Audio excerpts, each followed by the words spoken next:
from McCain's people in the election season when I kept saying Barack Obama was up by 6 points. I see. One of the things you learn in this business is whenever they have results people don't like, they find reasons to attack you and dislike you. And whenever you come up with results that that they do like, they tell you how great you are. It's a little bit like being an umpire in a baseball game, or like being a talk show host. Your main competitor, Gallup, also just published a similar result. You were first, but he says approval dips to new low. Yep. The trends that they're showing are the same thing, and the dip has come since that jobs report came out, the most recent dip. So yes, we see the same sorts of trends. There's also state polling out in Ohio that shows the president's approval dropping there. And the president is below 50% approval in Virginia, as you recall, a key state he won last year. Well, looking within your own polling, Scott, I have to ask you, can you break it down by subject and do polls on the subject? For example, cap and trade. Most Americans don't know what it is, but they know that it's taxing. It's going to put businesses in a bind.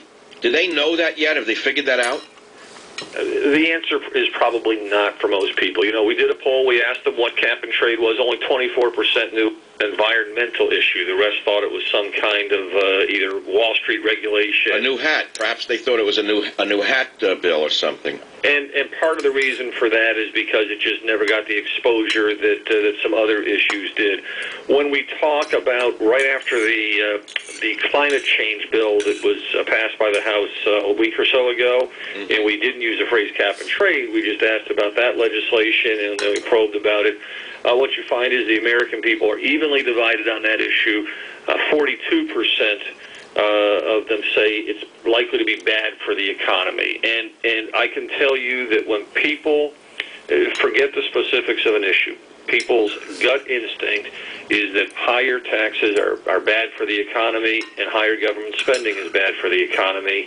Right now, when we talk about these bigger issues or these conceptual issues, there's huge opposition to the idea of a second stimulus package. I want to ask you why. Why are the people opposed to that? What do they figure out? They figure out that it's spending. Because at the same time that we're hearing that, there's support, a majority support across the board tax cut for all Americans. These are basic instincts. Now, when you look at the first stimulus package, only 31% of Americans think it's helped. So there is a little bit of we've seen this, we've tried it, we've heard about it, we don't see an impact, let's not spend more money on it. What about socialized medicine, or as they say, whatever they're calling it, Obamacare? Have you polled on that? Oh, we have done countless polls on the topic of health care over time. And right now, if you ask about the proposal that Obama and the Democrats are working on, you get 50% who say they like the idea, 45% who don't. Those with strong opinions are more likely to be opposed. The underlying issue, and this is something that amazes me, is not more a part of the debate. Most Americans believe our healthcare system can be improved. Only about a third say that it's good or excellent.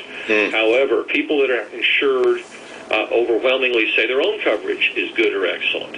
And so that creates a situation where when you say the phrase healthcare reform, people like the idea. They like the idea of doing things to fix the system. They like the idea of expanding coverage to those who should have it, but for some reason don't.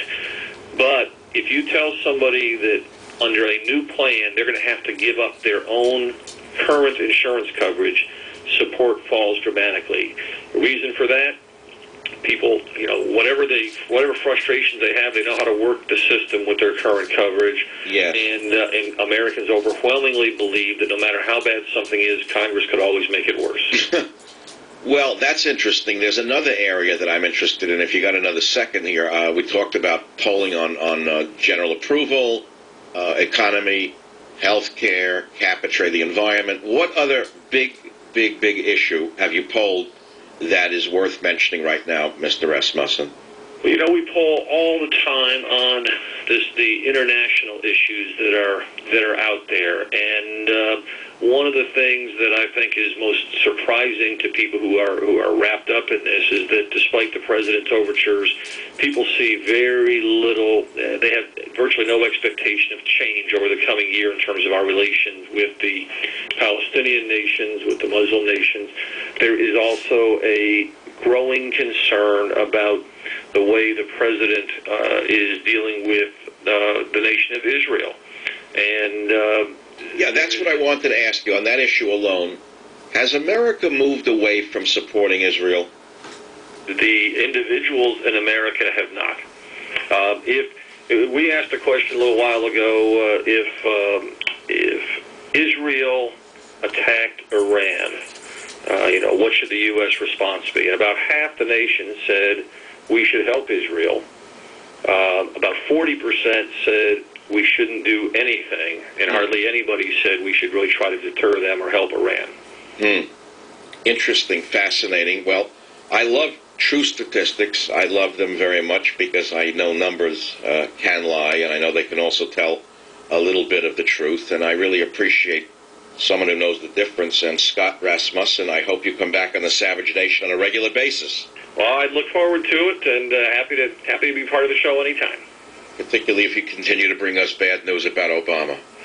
Well, I will bring you the news. Whether it's good or bad is up to the world out there. I understand. Thank you very much for being with us. It is 11 minutes to the hour. I'll be right back.